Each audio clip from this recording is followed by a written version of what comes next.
से पुष्प पतित हो रहे थे। तूफान के आने से सारे फल पुष्प जमीन पर गिर गए। ऐसे पिता का गुरु का यश, पिता का गुरु का यश, इतनी मेहनत करके पिता ने यश कमाया, को धन कमाया। बेटा सुनना विजय पुत्र, पिता का यश, पिता की संपत्ति, अंकित ज्ञानी, पिता का यश, पिता की संपत्ति, पुत्र और गुरु के यश को शिष्य अपने चंचल चित्त से ऐसे गिरा देता है जैसे तूफान जो है फलों पुष्पों को वृक्ष से गिरा देता है। हे शिष्यों, हे पुत्रों, यदि तुमने जन्म लिया है धरा पर तो बेटा ऐसे जियो, ऐसे जियो। बैतूल के आसपास में बहुत, भदौरिया में इस वर्ष देखा, नदियों के मध्य में आम देखे मैंने। बैतूल जिले में नदियों के बीच में आम खिले देखे। इनको पता नहीं हो क्यों, तो घर में रहते ना लोग, बिहार कर रहे थे, नदियों के बीच में आम के बगीचे लगे हुए थे। क्यों? परंतु किसान कितना समझदार था। आजकल छोटे छोटे पौधे ज्यादा फल दे रहे हैं। हाँ ठीक है, आजकल छोटे छोटे पौधे ज्यादा फल दे रहे हैं। ठीक है, आजकल छोटे छोटे पौधे ही अच्छे फल दे रहे हैं। मित्र आप समझो ना, छोटे छोटे साधु अच्छी प्रभावना कर रहे हैं, छोटे छोटे युवा यानी गुरुओं की सेवा में लगे हैं, छोटे छोटे फल अच्छा वृक्ष अच्छे फल दे रहे हैं। मालूम सुब्रत सागर आज आचार्य विनम्र सागर यहाँ से अलवर से लोग आए, अरिजीत सागर से यहाँ से बैतूल से लोग आए, आस्तिक के सागर के यहाँ से पन्नासी लोग आए। ज्ञानियों जहाँ जहाँ मुनिराज हैं, जहाँ जहाँ आचार्य गण हैं, उपाध्याय परमेष्ठी हैं, मित्र सभी धर्म की प्रभावना में लगे हैं। वो ऐसी प्रभावना होती रहे तो कम से कम कलयुग शांति के साथ निकल जाए। पर छठवें काल जाने की भावना मत रखना। सुमित भैया है अशोकनगर से, वहां पर भी 2 मुरझात चौमासा कर रहे हैं। सर्वत्र धर्म की प्रभावना चल रही है मित्र। प्रशांत निर्वेक सागर जी, हे मित्र,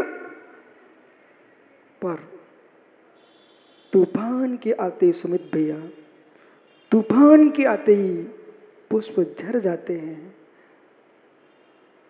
पुण्य क्षीण पुरुष के आते ही, पुण्य क्षीण पुरुष के आते ही, यानी यो ध्यान से सुनना, चाहे पुण्य क्षीण, चाहे पुण्य क्षीण पुत्र के नाम पर आए,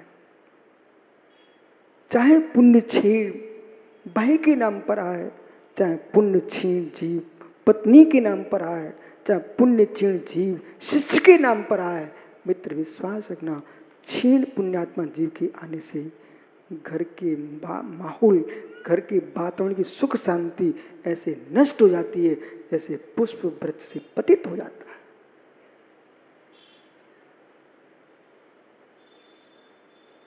यदि संगति भी करना हो, समय भी तुम्हें पूर्ण करना हो कहीं, तो मित्र सामने वाले का पुण्य देखना चाहिए आपको। थक ही गए हो जिनेंद्र भैया, थक ही गए हो और वृक्ष की छाया में बैठने का मन कर रहा है, तो मित्र क्यों ना हो ऐसे वृक्ष की छाया में बैठो जिससे छाया भी मिले, मन भी प्रसन्न हो और तन के रोग भी मिट जाए। ऐसे वृक्ष की छाया में बैठो जिससे छाया भी मिले, चित्त भी प्रसन्न हो और मन शरीर के रोग भी मिट जाएं। ऐसे वृक्ष की छाया मत बैठो मित्र जहाँ दुर्गंध छोड़ रहे हो फूल, और जिसके पास चित्त विक्षिप्त हो रहा हो और शरीर में कुष्ठ रोग हो रहा हो, मित्र ऐसे वृक्ष की छाया मत बैठना।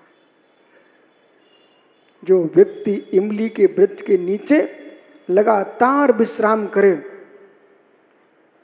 कुछ दिन के बाद उसके शरीर में कुष्ठ हो जाएगा। वही पुरुष नीम के वृक्ष के नीचे विश्राम करे, उसका कुष्ठ दूर हो जाएगा। ये प्राचार्य जी आयुर्वेद का सिद्धांत बता रहा हूं। इमली के अंदर खटास होती है, वो खटाई है। खटाई मित्र पत्थर को गला देती है, ये तो शरीर है। खटाई जो ना पत्थर को गला देती, पत्थर को। दक्षिण भारत में बिहार कर रहा था, वहां पर पंचामृत अभिषेक चलता है। पंडित जी दही से मार्बल की प्रतिमा का अभिषेक हो रहा था, पूरी प्रतिमा छत बिछत हो चुकी थी।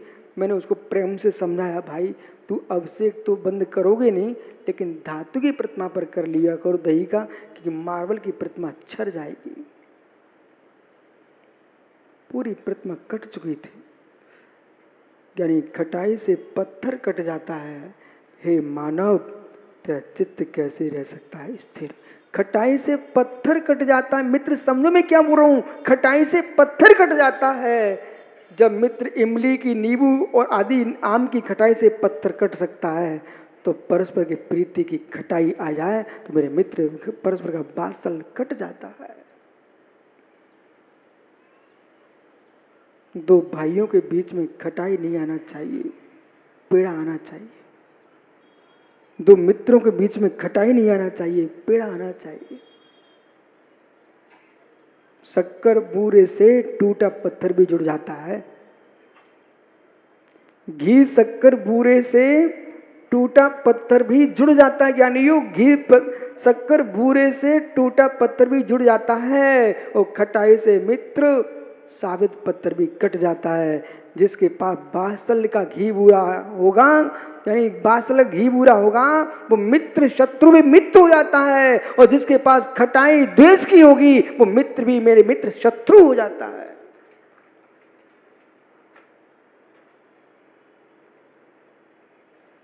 क्या हुआ?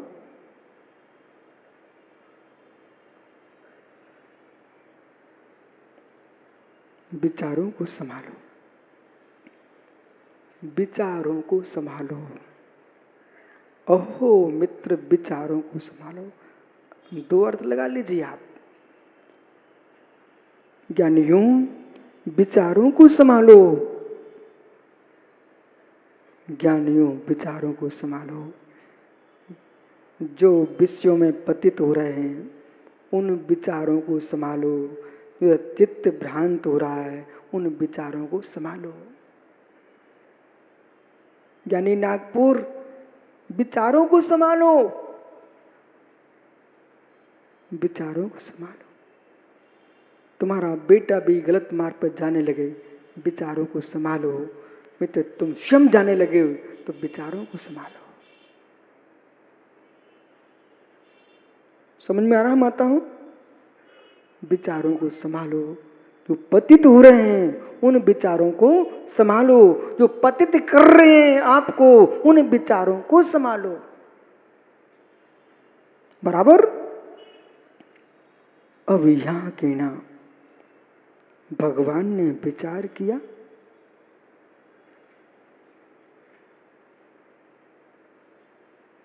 नहीं, विचार विचारे ही करते हैं। विचार, मंत्री पुत्र, विचार विचारे ही करते हैं। विचार विचारे ही करते हैं। परमात्मा विचारे नहीं होते हैं, इसलिए विचार नहीं करते हैं। ईश्वर भगवान जो होता है, वो विचारा नहीं होता, दीनहीन नहीं होता है। इसलिए सुरेंद्र शक्कर वो विचारे नहीं है। जो विचारे नहीं है, वो विचार नहीं करते हैं। भगवान ने विचार करके नहीं कहा, भगवान ने यानी ज्ञाता दृष्टा बन के कहा है। इसलिए सर्वज्ञ देव ने जो व्याख्यान दिया है, भैया अलवर समझ में आ रहा है? भगवान जिनेश्वर ने जो व्याख्यान दिया है वो विचार करके नहीं दिया। विचार जो होता है, विचार जो होता है वो व्यक्तिगत होता है। विचार जो होता है भैया व्यक्तिगत होता है। विचार तुम्हारा है ऐसा दूसरे का हो नियम नहीं है। समझ में आ रहा क्या? विचार व्यक्तिगत होता है, विचार आपका ऐसा है, दूसरे का ऐसा विचार हो नियम नहीं है। इसलिए विचारों से ज्ञानियों वस्तु के वस्तुत्व का निर्णय नहीं लिया जाता है। विचार अपने से रहित हो चुका है, यह सर्वज्ञ ज्ञाता दृष्टा होता है, उसकी वाणी से वस्तु तत्व का निर्णय होता है।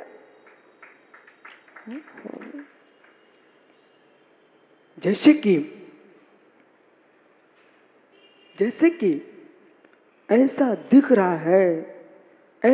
रहा है भैया मार साहब, ऐसा दिख रहा है कि चांदी है या सीप है। ऐसा दिख रहा है चांदी है या सीप है।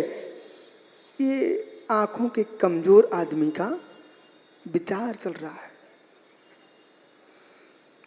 पर ज्ञानी जिसने मशीन में डलवा दिया है तो मशीन तो जो कहेगी जो है, चांदी को चांदी कहेगी, सीप को सीप कहेगी। ऐसे ही सर्वदर्शी सर्वज्ञाता सर्वज्ञ के ज्ञान में वो मशीन है, यानी उसने जो कहा है उससे आगे पीछे कुछ भी हो नहीं सकता।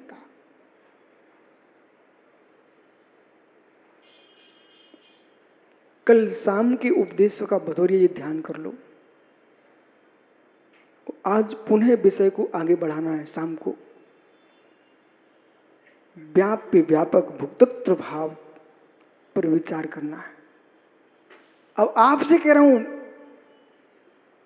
व्याप्य व्यापक भुक्तत्व भाव पर विचार करना है, पर भगवान से आप पूछोगे तो ये नहीं कहना विचार करना है। भुक्तत्व भाव पर व्याप्य व्यापक भुक्तत्व भाव का प्रभु का व्याख्यान सुनना है।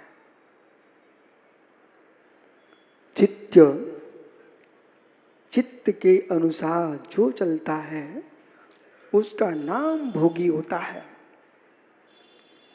चित्त के अनुसार जो चलता है उसका नाम भोगी होता है। चित्त को चैतन्य के अनुसार चलाता है उसका नाम योगी होता है, और चित्त का क्षय कर लेता है उसका नाम परमात्मा होता है।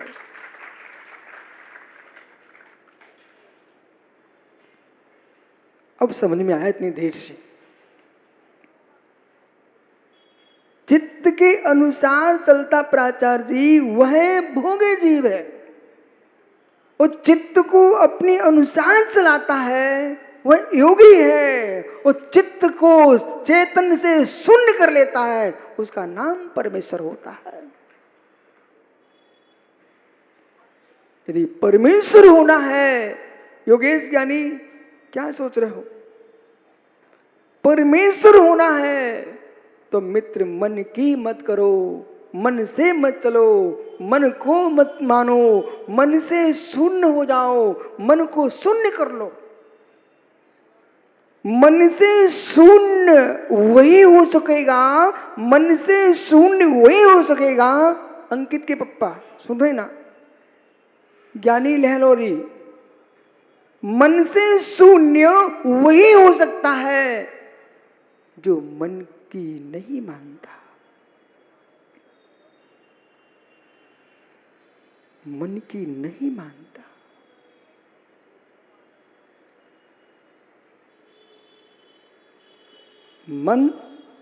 मन और चेतन, इन दोनों में भेद कर दीजिए आप। मन त्रिकालिक नहीं है, चैतन्य त्रिकालिक है।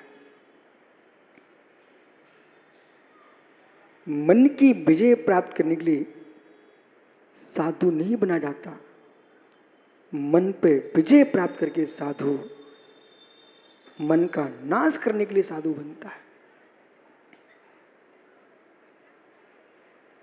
मन का नाश करने के लिए। और मन का नाश का मतलब, कहीं संजय पंडित जी हथौड़ी छेना लेके मत बैठ जाना। बोले महाराज जी ने कहा था, भिंड में बगिया में प्रवचन कर रहे थे कि मन का नाश करके भगवान बनते हैं, तो कहीं तू मन को ठोकने लग जा। हृदय के ऊपर छेनी चलाएगा तो मृत्यु हो जाएगी। मन को कुचलना मत, नेत्रों को फोड़ना मत, कानों को फोड़ना मत, इंद्रियों को तोड़ना मत। तो क्या करूं? न मन को कुचलो, न इंद्रियों को कुचलो। कुचलने का नाम मन बस नहीं है मेरे मित्र। मन को मोड़ दो। जो अशुभ की ओर जा रहा था उसको शुभ की ओर ले जाओ। जो शुभ की ओर जा रहा था उसको शुद्ध उपयोग की ओर ले जाओ। तोड़ना मत सीखो मित्र, तोड़ना मत सीखो मित्र, तोड़ना मत सीखो। ये तोड़ा फोड़ी का काम नहीं है। ये मित्र तोड़ना मत सीखो, मोड़ना सीखो। तोड़ने वाले तो नपुंसक होते हैं। पर आचार्य जी बराबर, तोड़ने वाले तो नपुंसक होते हैं। जैसे कि बैल, जैसे कि बैल बेचारे की इंद्रियों को तोड़ दिया गया है। आपकी भाषा बोलूं, बधिया कर दिया है।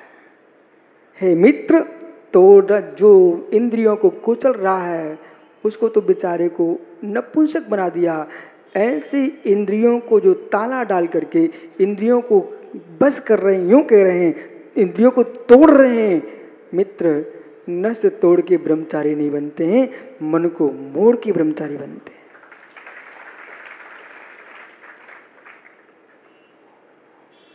सब स्पष्ट कहना पड़ता है। क्या लिख रहे हैं आचार्य महाराज, भगवान क्या कह रहे हैं उसे सुनो। फिर भी विजय पुत्र बेटा खड़ा हो जाएगा क्या? प्रश्न इतना सा है बेटा, वो सुपारी खाने से क्या हो जाता है?